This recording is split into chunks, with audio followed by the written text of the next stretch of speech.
దేవునికి స్తోత్రం. యేసుక్రీస్తు ప్రభు కృపా సంఘ ప్రియ సహోదరి సహోదరులకు మన ప్రభు అయిన యేసుక్రీస్తు వారి పరిశుద్ధ నామంలో యూట్యూబ్ ద్వారా వాట్సాప్ ద్వారా దేవుని మాటలు వింటున్న దేవుని బిడ్డలైన మీ అందరికీ నా హృదయపూర్వక వందనాలు తెలియచేస్తూ ఉన్నాను.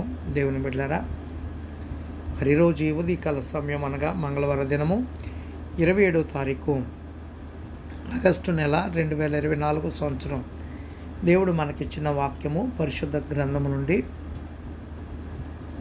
81వ కీర్తన 8వ చరణాన్ని చదువుకొని 10 నిమిషాల వాక్యాన్ని ధ్యానించుకుందాం. నా ప్రజలారా ఆలకింపుడి, నేను మీకు సంగతి తెలియజేతును. అయ్యో ఇశ్రాయేలు, నీవు మా మాట వినిన ఎడల ఎంత మేలు. ప్రార్థన.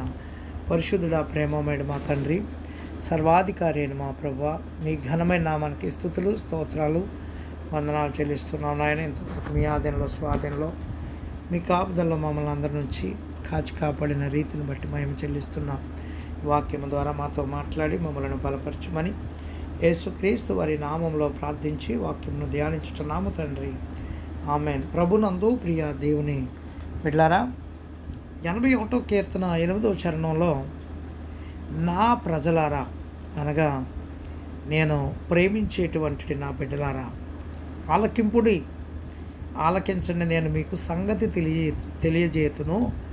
అయ్యో ఇశ్రాయేలు, నీవు మా మాట వినిన ఎడల ఎంత మేలు. అంటే అనగా ఇశ్రాయేలు అనగా యాకోబు యొక్క సంతతంతటిని నా ప్రజలారా అని పిలిచాడు. ఇజ్రాయేలుగా దేవాతి దేవుడు యాకోబుని ఇశ్రాయేలుగా మార్చాడు, జనాంగంగా మార్చాడు. వారందరితో తెలియపరుస్తూ ఉన్నాడు, మీరు నా మాట వింటే ఎంత మేలో అంటూ ఉన్నాడు. దేవుడు తన ప్రజలను విధేయులుగా ఉండమని పిలుస్తున్నటువంటి సందర్భం మనకు కనబడుతుందండి. ఇక్కడ మనం చూస్తే కుమ్మరి చేతిలో జిగటమన్ను గట్టి పడకుండా ఉన్నంత కాలము కుమ్మరి దానిని తనకిష్టం వచ్చిన రూపానికి మారుస్తాడండి. ఇర్మియా గ్రంథం 18వ అధ్యాయం 4వ వచనంలో, ఒకసారి మట్టి ఎండిన తర్వాత లేదా మట్టి పాత్ర గట్టిపడినట్లు కాల్చబడిన తర్వాత దానికి కుమ్మరి ఇక నూతన రూపం ఇవ్వలేడు. అవసరం లేకపోతే పగలగొట్టి పారవేయగలడు, కానీ దాని నుండి మరలా నూతన రూపం ఇవ్వలేడండి. ఇర్మియా గ్రంథం 19వ అధ్యాయం 1వ వచనం, అలాగే 10వ వచనం, అలాగే 11వ వచనంలో కూడా కనబడతాయండి. జిగటమన్నుగా ఉన్నంత కాలము మట్టి కుమ్మరి చేతిలో విధేయత కలిగి ఉంటుంది. గట్టిపడిన తర్వాత కుమ్మరి చేతికి లోబడి ఉండదండి. అలాగే మానవ జీవితం దేవునికి విధేయత కలిగి ఉన్నంత కాలము దేవుని చేతులతో మలచబడతాం. మనం నూతనంగా ఎంతగానో చక్కటి మంచి రూపంలో మార్చబడతాం. అలాగే హృదయ కాఠిన్యం పెరిగిన మానవుడు దేవునికి విధేయుడు కానేరడండి. ఈ సత్యాన్ని 81వ కీర్తనలో తెలియపరుస్తూ ఉన్నాడు మనకి. 81వ కీర్తన మనం చూస్తే జ్ఞాపకం చేసుకునటానికి పిలుపు 6 నుంచి 10 వచనాలు. కీర్తనకారుడు దేవుని స్వరమును విన్నాడు, అక్కడ నేను ఎరుగని భాష వింటినంటా ఉన్నాడు. 5వ వచనంలో తెలియజేస్తూ ఉన్నాడు. దేవుడు ఇశ్రాయేలు గల చరిత్రను వివరిస్తూ ఉన్నాడు. దేవుడు వారి ఎడల చేసిన కార్యములను గురించిన చరిత్ర ఆయన వివరిస్తూ ఉన్నాడు. దేవుడు వారికి ఇచ్చిన విమోచనను జ్ఞాపకం చేసుకోనమని పిలిచాడు. 81వ కీర్తనలో 6, 7 వచనంలో, ఆపత్కాలమందు నీవు మొర్ర పెట్టగా నేను నిన్ను విడిపించి తిని అంటా ఉన్నాడు. చూడండి 7వ వచనంలో, ఆపత్కాలమునందు నీవు మొర్ర పెట్టగా నేను నిన్ను విడిపించి తిని, ఉరుముదాగు చోటులో నుండి నీకు ఉత్తరం ఇచ్చి తిని, మెరీవా జలముల యొద్ద నిన్ను శోధించి తిని. సెలా. గమనించండి దేవుని బిడ్డలారా, క్రమశిక్షణ మరియు తగినటువంటి రీతిలో తెలియపరచిన ఆపత్కాలమందు నువ్వు మొర్ర పెట్టక నేను విడిపించుతుని అన్నాడు. వారి భుజముల నుండి నేను బరువును దింపక వారి చేతులు మోత గంపలను ఎత్తకుండా విడుదల పొందెను. అండ్ ఐగుప్తుల దేశంలో నుండి నిన్ను రప్పించిన నీ దేవుడు నాకు యెహోవాను నేనే అన్నాడు ఆయన. దేవుడు ఇశ్రాయేలును ఐగుప్తు బానిసత్వం నుండి విడిపించిన విధమును జ్ఞాపకం చేస్తూ ఉన్నాడు. ఏమండి 81 ఇంకా దేవుడిచ్చిన క్రమశిక్షణ జ్ఞాపకం చేస్తూ ఉన్నాడు. క్రమశిక్షణ మరియు తగిన తర్పీదు తర్వాత విమోచన లభిస్తుందండి. ఉరుముదాగు చోట్ల నుండి నీకు ఉత్తరం ఇచ్చిందని అంటున్నాడు. సీనాయి పర్వతం పైన దేవుడు ధర్మశాస్త్రములు ఇచ్చిన సందర్భాన్ని సూచిస్తూ ఉంది.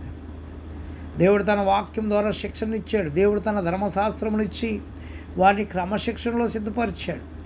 నేడు పరిశుద్ధాత్మ ద్వారా దేవుడు తన ప్రజలకు శిక్షణ ఇస్తూ ఉన్నాడు. తిమోతికి రాసిన పత్రికలో 1వ అధ్యాయం 7వ వచనంలో, అలాగే 2వదిగా దేవుడు వారిని శోధించడం ద్వారా శిక్షణ ఇచ్చాడండి. మెరీబా జలముల యొద్ద నిన్ను శోధించుతాను అంటున్నాడు. దేవుడు ఇశ్రాయేలుకి ఇచ్చిన శిక్షణ గురించి ద్వితీయోపదేశకాండం 8వ అధ్యాయం 2వ వచనంలో కూడా చెప్పాడు. ఆయన మోషే వివరించాడు. అరణ్య మార్గంలో దేవుడు వారిని నడిపించి తర్పీదునిచ్చాడు. దేవుడు అనేక రీతులు వారిని క్రమశిక్షణకు గురి చేశాడు. విశ్వాసానికి పరీక్షలు పెట్టుట ద్వారా దేవుడు తన ప్రజలకు ఏమిస్తాడంటే తర్పీదుని ఇస్తాడండి, శిక్షణ ఇస్తాడు. ఇంకా మనం చూస్తే 81వ కీర్తన 11 నుంచి 16 వచనాల వరకు చూసినట్లయితే ఏమండి, ఈ పిలుపు వెనకనున్న ప్రేమ కనబడుతుంది మనకి. అయినను నా ప్రజలు నా మాట ఆలకింపకపోయిరి, ఇజ్రాయేలు నా మాట వినకపోయిరి అని 11వ వచనంలో చెప్పాడు. 12వ వచనంలో అంటున్నటువంటి మాట ఏమండి, కాబట్టి వారు తమ స్వకీయ ఆలోచనను బట్టి నడుచుకున్నట్లు వారు హృదయ కాఠిన్యమునకు నేను వారిని అప్పగించి తిని. ఏమండి, కాబట్టి వారు తమ స్వకీయ ఆలోచనలను బట్టి నడుచుకున్నట్లు, సొంత ఆలోచనలు బట్టి నడుచుకున్నట్లు వారి హృదయ కాఠిన్యానికి నేను వారిని అప్పగించేశాను అన్నాడు ఆయన. 13లో, అయ్యో నా ప్రజలు నా మాట విని ఎడలా, ఇశ్రాయేలు నా మార్గములను అనుసరించిన ఎడలా ఎంత మేలు అన్నాడు. ఏమన్నా మాట వింటే, ఆయన మార్గాలను అనుసరిస్తే ఎంత మేలు అంటా ఉండండి. చాలా మేలు, చాలా ధన్యత. దేవుని బిడ్డలు 14 వచ్చినప్పుడు నేను వేగిరమే వారి శత్రువులను అనగదొక్కుదును, వారి విరోధులను కొట్టుదును.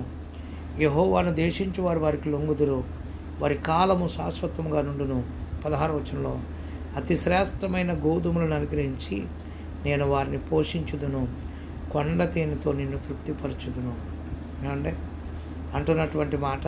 దేవుని మాట విని దేవునికి విధేయత చేసి చూపించినప్పుడు అతి శ్రేష్టమైన గోధుమలను అనుగ్రహించి నేను వారిని పోషించుదును, కొండ తేనెతో నిన్ను తృప్తిపరుస్తానంటా ఉన్నాడు. దేవునికి విధేయత కలిగి ఉన్న మనకే ఆయన ఎంతో గొప్ప